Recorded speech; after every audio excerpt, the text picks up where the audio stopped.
आता एक मोठी बातमी सध्या समोर येते। मुंबई पुणे एक्सप्रेस वेवर अपघातांची मालिका सध्या सुरूच असल्याचं पाहायला मिळतंय। तर मुंबई पुणे एक्सप्रेस वेवर अपघातांची मालिका ही सुरूच आहे। अपघातात ट्रेलर चालकाचा मृत्यू झालाय। लोखंडी सळ्यांची वाहतूक करणाऱ्या ट्रेलरचा टायर फुटल्यानं मदत मागण्यासाठी रस्ता ओलांडत असताना हा अपघात झाल्याची माहिती आहे। तर मुंबई लेनवरील ही दुर्घटना असल्याची माहिती देखील आता समोर आली आहे।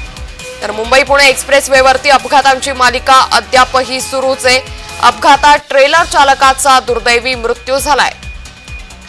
तर हे अपघात नेमकी थांबणार कधी असा सवाल देखील आता वाहन चालकांमधून उपस्थित केला जातोय।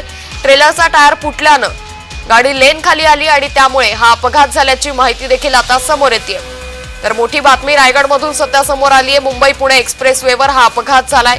या अपघातात ट्रेलर चालकाचा दुर्दैवी मृत्यू झालाय। ट्रेलरचा टायर फुटल्यानं मदतीसाठी रस्ता ओलांडताना हा मृत्यू झाल्याची माहिती देखील आता समोर आली आहे। त्यामुळे मुंबई पुणे एक्सप्रेस वेवर अपघातांची मालिका नेमकी कधी थांबणार असा सवाल वाहन चालक उपस्थित करतायत।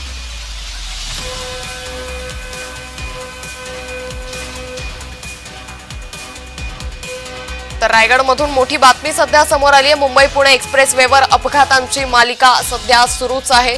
या अपघातात ट्रेलर चालकाचा दुर्दैवी मृत्यू झालाय। अपघातात ट्रेलर चालकानं आपला जीव गमावलाय। ट्रेलरचा टायर फुटल्यानं मदतीसाठी रस्ता ओलांडताना या ट्रेलर चालकाचा मृत्यू झाल्याची माहिती सध्या समोर येते। तर रायगडमधील हे अपघात मुंबई पुणे एक्सप्रेस वेवरचे हे अपघात नेमके कधी थांबणार, या अपघातांची मालिका कधी संपणार असा सवाल सध्या उपस्थित केला जातोय। तर ट्रेलरचा टायर फुटल्यानं मदतीसाठी हा ट्रेलर चालक रस्ता ओलांडत होता आणि त्यावेळी हा अपघात झाल्याची माहिती देखील सध्या समोर येते। या अपघातात ट्रेलर चालकाचा दुर्दैवी मृत्यू झालाय। त्यामुळे मुंबई पुणे एक्सप्रेस वेवरती अपघातांची मालिका सध्या सुरूच असल्याची माहिती आहे।